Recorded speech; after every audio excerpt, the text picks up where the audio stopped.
저희가 준비한 2위입니다. 윤석열 몸통이냐, 이재명 게이트냐. 이른바 김만배 녹취록은 아시는 것처럼 모든 내용이 공개되지 않았습니다. 그렇기 때문에 전후 맥락을 살필 수가 없으니 각 당은 각자 입맛대로 해석하고 의혹을 제기하기 바쁩니다. 생각해보면 범죄 혐의가 있는 자들의 노래방에서 한 대화를 두고 이렇게 전사적으로까지 나서는 건 바로 선거가 코앞이기 때문이겠죠.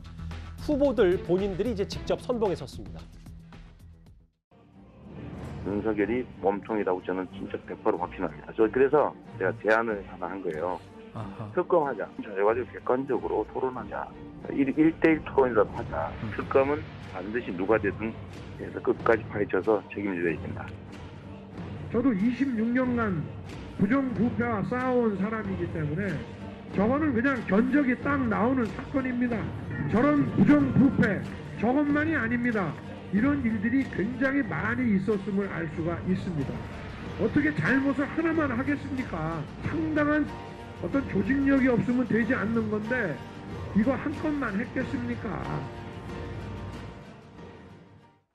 대선을 코앞에 두고요. 참 공교롭게도 녹취록 속에 윤석열은 죽어, 이재명 게이트 이 두 단어는 등장합니다. 그래서 이도원 의원님, 네. 그러니까 이재명 후보는 사실관계 자료 다 들고 확인하자 1대1 토론까지 제안을 좀 하고 있거든요. 지금 제일 이해하기 어려운 게 녹취록, 그러니까 특히 이제 김만배 씨의 말이 마치 무슨 성경에 나오는 말씀이라도 되는 것처럼 굉장히 그 내용을 해석하려고 그러는데 지금까지 나온 내용을 쭉 보면 김만배 씨, 그다음에 이 정영학 회계사나 이분들 하는 말씀을 들어보면은 자기들끼리 사업에 관한 말을 하는 거고 그 큰 흐름을 보면 뭐냐면은 굉장히 많은 이익을 얻었는데 이 돈을 어떻게 나누느냐. 특히 사업을 초기에 주도했던 남욱, 정영학 이런 분들이 새로 들어와서 로비를 맡고 있는 김만배 씨가 과연 이 많은 돈을 제대로 쓰는 거야? 이런 의심을 갖고 있고 김만배 씨는 내가 누구도 만나고 이런 로비도 하고 하는 거기 때문에 돈이 많이 드는 거야. 그런 흐름 속에서 나오는 것 같고 지금까지 녹취록에 나온 내용들이 상당히 정확하지 않은 내용들이 굉장히 많아요. 그래서 김만배 씨 한마디에 따라서 이리로 저리로 흔들릴 필요는 없다 이렇게 생각하고 어쨌든 이 녹취록 때문에 상황이 굉장히 이제 복잡해졌는데 소크라테스가 얘기했습니다. 지혜는 정돈에서 나온다. 한번 정돈을 해볼까요? 그러면 어려울 땐 항상 핵심으로 들어가면 됩니다. 이 대장동 사태의 본질이 뭐냐, 핵심이 뭐냐. 소수의 사업자에게 엄청난 이익을 몰아줬다는 거 아니겠습니까? 그 과정에서 사업자 선정 과정에서 특혜적인 조항이 있었다. 또는 초과이익 환수 조항이 없어졌다. 그리고 수용은 시가 하면서 이익은 사업자가 갖게 했다.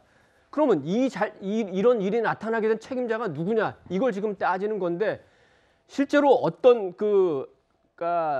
책임의 경중을 따질 수는 있겠으나 스스로 설계자라고 밝히고 모든 사업의 인허가권을 갖고 있고 특히 성남시 그리고 공사의 인사권을 진 그런 이재명 후보에게 어쨌든 가장 큰 책임은 있는 거 아니겠습니까? 그게 잘못이 있을 수 있고 잘못을 했더라도 그 크기는 있을 수 있지만 그래서 본질은 그 문제고 그래서 이재명 후보에게 가장 많은 의혹이 갈 수밖에 없다. 이 문제를 말씀드리고 시간이 없어서 윤석열 후보와 관련된 부분은 말씀 안 드리겠습니다만 이제 1대1 토론을 하자. 그간에 그래서 1대1 토론을 하자고 했던 거 아닙니까? 윤석열 후보가 결국은 자료를 갖고 오느냐 마느냐 때문에 알겠습니다. 무산이 됐는데 이제 와서 자료 갖고 오자. 지금 토론을 하자고 해서 솔직히 3월 9일 대선 전에 토론이 되겠습니까? 토론 안 될 거 뻔히 알면서 이런 제안을 한 거 아닌가. 면피용이나 저는 그렇게 생각합니다. 선봉에 선 두 후보입니다. 범죄 집단이 종잣돈 마련하도록 수사하도록 봐준 게 윤석열이다. 견적이 딱 나오는 사건이다. 이재명 후보 이렇게 겨장했습니다. 다음 화면을 볼게요. 근데 국민의힘에서 지금 재차 주장하는 게 바로 이 녹취록을 일부분만 딱 떼내서 민주당이 조작, 왜곡을 했다는 겁니다. 민주당이 공개한 윤석열 영장 들어오면 윤석열은 죽어. 그런데 이 부분, 국민의힘이 추가로 덧붙인 부분에 따르면 여기에 주어는 양승태 전 대법원장이고 그러니까 판사들이 싫어하잖아요. 윤석열 영장 들어오면 윤석열은 죽어. 그러니까 이 부분은 윤석열 후보가 양승태 전 대법원장을 비롯한 사법부에 밑보였으니까 그 얘기를 한 거다. 이게 국민의힘의 주장인 것 같거든요. 그러니까 이제 공개된 녹취록 전문을 보게 되면 김만배 씨가 이 양승태 전 대법원장을 상당히 우호적으로 평가하면서 윤석열 후보가 과거에 이 사법농단 수사를 철저하게 했기 때문에 양승태 전 대법원장과 연이 있는 다른 판사들, 이 재판부로부터 별로 좋지 않은 그러한 평가를 받고 있는 것 같다라고 말하는 게 명백해 보이거든요. 그런데 이 같은 앞뒤 전후 사정이나 맥락을 무시한 채 마치 김만배 씨가 이 윤석열 후보와 친분이 있는 것처럼, 그리고 이 윤석열 죽어라는 김만배 씨의 발언이 이 김만배 씨가 무슨 카드를 갖고 있는 것처럼 오해되게끔 국민들에게 알렸다면 이건 굉장히 심각한 수준의 정치 공작이라서 이 녹취록을 공개했던 우상호 총괄 선대본부장은 제가 봤을 때 법적인 책임을 피할 길이 없어 보이고요. 명확한 전문이 나오고 있습니다. 대법원장님을 회복하지 않는 한 법조에서 좋지 않을 것이다. 결국 김만배 씨가 가지고 있다는 카드로 윤석열 후보가 죽는다고 김만배 씨가 발언하는 것이 아니라 이 사법농단 수사 철저히 했기 때문에 사법과의 관계가 안 좋아서 만에 하나 영장이 들어오면 위험해진다는 그런 발언을 한 것이거든요. 그럼 여기서 드러나는 것은 윤석열 후보 같은 경우는 김만배 씨와도 우호적인 관계가 아니었고 과거에 사법농단 수사 철저히 했기 때문에 오히려 여러 군데서 공격을 받고 있었다. 김만배 씨도 양승태 전 대법원장과의 관계를 부각했을 뿐 윤석열 후보와 특별히 우호적인 관계나 친분을 부각한 것은 전혀 아니다라는 완전히 180도 다른 명명백백한 진실이 드러났기 때문에요. 여기에 대해서 이 우상호 본부장 같은 경우는 이 녹취록을 본인 마음대로 이 발췌해서 국민들에게 사실상 조작하다시피 공개한 부분에 대해서는 법적 책임과 함께 정치적인 책임을 져야 될 거라고 봅니다. 예. 그러니까 윤석열 후보 주어를 얻기 위해서 양승태 전 대법원장 얘기를 뺐다 이 얘기를 하시는 것 같은데요. 되게 좋으신 분이야라를 두고도 여야 해석이 엇갈립니다. 그럼 윤석열 후보가 녹취록에서 등장하는 발언들이 정말 대장동과 얼마나 관련이 있는지, 그렇다면 왜 우상호 본부장은 이 부분을 국민의힘 주장처럼 빼고 주장한 건지 이 부분도 좀 하나하나 설명이 좀 필요하겠는데요. 일단 하나는요. 이제 그분 논쟁이에요. 예. 맨 처음 시작해야 될 게. 그러니까 2021년 10월 9일 날 동아일보가 최초로 보도했어요. 단독이라고. 천화동인 1호 배당의 절반은 그분 것이라고 얘기했는데요. 지금까지 이 녹취록은 공개가 되지 않고 있습니다. 그다음 나온 게 최근에 한국일보에서 나온 보도예요. 2021년 2월 4일 날 녹취록인데 그분은 다른 사람이다라고 나와서 지금 이번에 대법관 같은 경우가 아니라고 좀 기자회견까지 한 상황인 거고요. 그 녹취록에 의하면 그분, 저분, 이재명 다 나와요. 그렇다면 국민의힘이 4개월 동안 저희 동아일보의 이 기사 하나 가지고 그분이 이재명이라고 해서 주장한 내용 있지 않습니까? 그럼 이 녹취록이 나왔어요.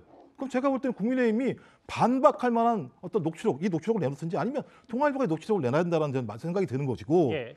또 하나는 뭐냐면 윤석열 후보가 김만배 씨 같은 경우 상가집에서 그냥 누린사만 했다라고 말씀하셨잖아요. 근데 그러기에는 김만배 씨가 얘기하는 내용 자체가 예를 들면 너무나 많이 한다라고 하는 내용이 녹취록에 나와 있어요. 저 아시잖아요. 나는 윤석열이하고는 싸우는 사람이야. 이런 얘기 안 하죠. 아무리 내가 그 어떤 서로 간의 친분을 과시한다고 하더라도 좋게 과시하는 거지. 뭐 나는 윤석열이하고는 싸우는 사람이라고 얘기하나요? 그렇게 안 하는 측면들이 분명히 있는 것이고. 예. 그다음에 제가 계속 말씀을 드리는 건데 윤은 죽어라고 하는 그 아까 나와 저 내용 있지 않습니까? 저 내용을 가지고 서로 해석 투쟁이 벌어지고 있는데요. 네. 좀 뭐가 많은지 모르겠어요. 왜냐하면 전문이 다 나오지 아직까지 않았기 때문에 잘 모르겠는데 예. 그중에 하나가 뭐냐면요. 되게 좋으신 분 바로 위에 있는 내용이에요. 원래 죄가 많은 사람이긴 해. 윤석열은 그래. 이걸 만약에 따서 뒤에 있는 영장집을 죽어라고 연결하게 되면 저건 또 말이 돼요. 그러니까 제가 볼 때 이 내용은 지금은 서로가 필요한 내용만 갖고 와서 얘기할 필요 없다. 진짜 그야말로 전문을 다 공개를 해서 국민들이 판단하게 만들면 된다는 생각이 드는 거고요. 예. 계속 뭐 민주당만 이거 갖다 발췌한다고 말씀하시는데 서로 다 쌍방이 다 발췌하고 있는 거예요. 예. 전 그래서 진짜 전부 다 공개하자. 말씀하신 것처럼 그분이 진짜 누군지 그다음에 윤석열 후보가 여기에 연루가 된 건지 안 된 건지 김만배 씨가 왜 이렇게 많이 안다고 얘기한 건지 전 이 세 가지 점들을 확인하는 작업만 하면 된다고 생각이 들기 때문에 이제부터 제가 볼 때는 쌍방하게 공격을 하기 이전에 전문 공개를 가지고 국민들이 검증하게 하자. 전 이런 될 거라고 생각이 들어요. 근데 김종욱 교수님, 제가 기억하기로는 야당은 전문 공개를 하자고 했는데 우상호 본부장이 그거에 대해서 별다른 반응이 없었던 걸로 기억하는데. 제가 알기로는 야당이 가지고 있다고 말한 거 아니겠습니까? 전문을? 그럼 예. 야당이 사세요. 그걸 다 내놓으시면 되는 거 아니겠습니까? 그 전문에 대해서. 야당이 전문을 다 가지고 있는지 없는지, 사실 이 녹취록이란 게 파일이 몇 개고 언제부터 어디까지 녹음됐는지도 사실 정확히 아는 사람들이 극히 일부분이기 때문에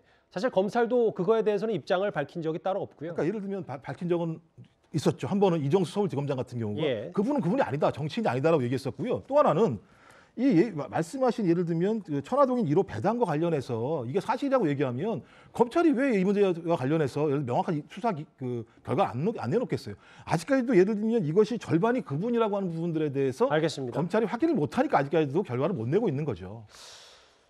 그리고 또 하나 녹취록에 등장하는 단어가 바로 이재명 게이트입니다. 여야의 해석은 오늘도 이렇게 달랐습니다. 이재명 후보는 어제 보면 이재명 게이트라는 말이 나온다고 했더니 펄쩍 뛰면서 만약에 그 이야기가 나오지 않으면 사퇴하라고 하고 소리 지르고 하더니 아니 솔직히 이야기해서 이재명 게이트라는 말이 그 안에 들어있었잖아요. 그러면 자신이 사퇴해야 될 거 아니에요. 자신이 처벌받지. 이게 우리가 한 어떤 일이 이재명 게이트야 이렇게 얘기한 게 아니고 용어는 이재명 게이트라는 용어를 쓰지만 최근에 문제됐던 선거법 관련된 소위 대법원에서 문제됐던 이재명에 대한 판결 때문에 이런 일이 생겼어라는 식으로 얘기하고 넘어가는 그런 맥락이죠. 사실 보면 검사 출신이 말이죠. 맥락이 없다는 걸 알면서 쓴 거라서 상당히 악의적이라고 보는 거죠. 이렇게 해석이 다를 수가 있어요, 이도훈 의원님. 근데 사실 어제 저희도 짚어봤듯이 집구에서 지킨다는 의미, 강훈식 본부장의 얘기를 두고 오늘 야당에서 또 한 번 여러 SNS 통해서 비판하고 있거든요. 근데 이 이재명 게이트라는 말을 김만배의 녹취록이 나오는 거 그 자체로 뭐 따지면은 너무 그 정치적 공방만 되는 것 같고, 이 사건이 처음 일어났을 때 많은 언론이 이제 그 대장동 게이트라는 표현을 썼었죠. 왜냐면 대장동에서 일어났으니까. 그리고 이제 야당 쪽에서는 이재명 후보가 시장이었으니까 이재명 게이트 아니야. 그러니까 정치적 그런 이제 공세를 했었던 거죠.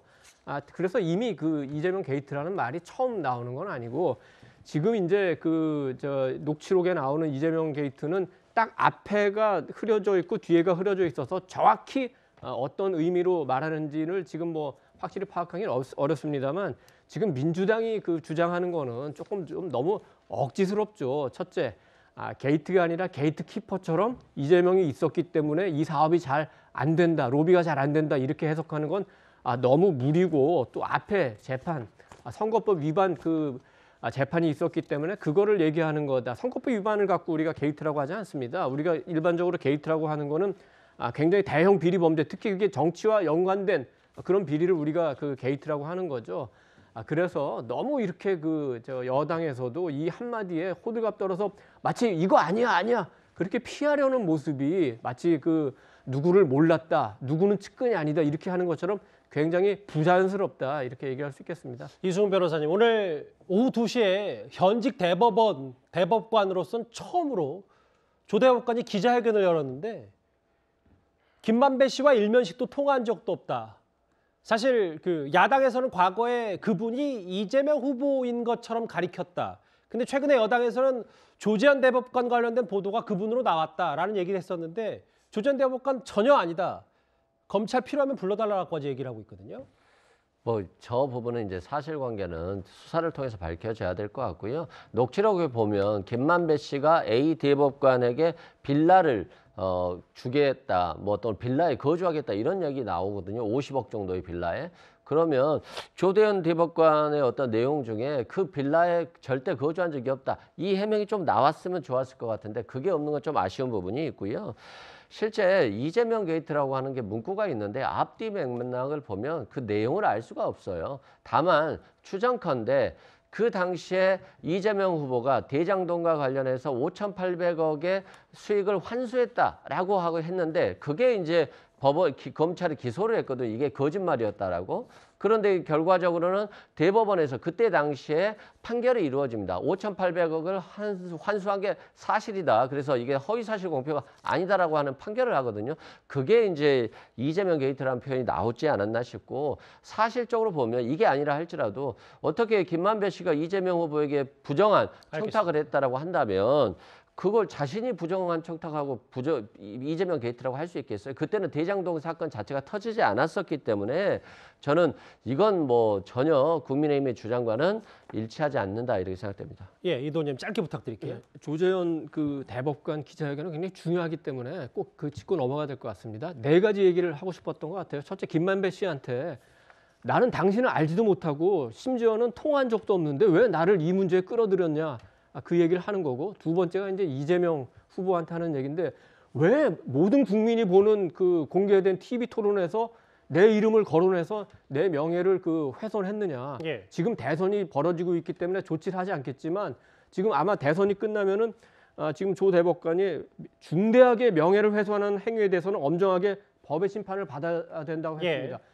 승부가 어떻게 될지 모르지만 대법관이 아마 이재명 후보를 그 고소하는 상황이 올 수도 있다고 봅니다. 그리고 세 번째 검찰입니다. 왜 이 문제를 철저하게 수사하지 않아서 알겠습니다. 의혹을 키워서 나한테까지 오게 했냐. 마지막으로 언론인데 김만배 씨가 설사 그런 얘기를 했다 하더라도 이렇게 정색을 대한민국 대법관이 마치 그 이 게이트에 참여한 것처럼 그렇게 기사를 쓸 수 있냐. 이 네 가지 문제를 제기하고 있는 겁니다. 조재현 대법관의 오늘 긴급 기자회견 내용 그리고 대장동 의혹을 둘러싼 아전 인수 해석까지 만나봤습니다.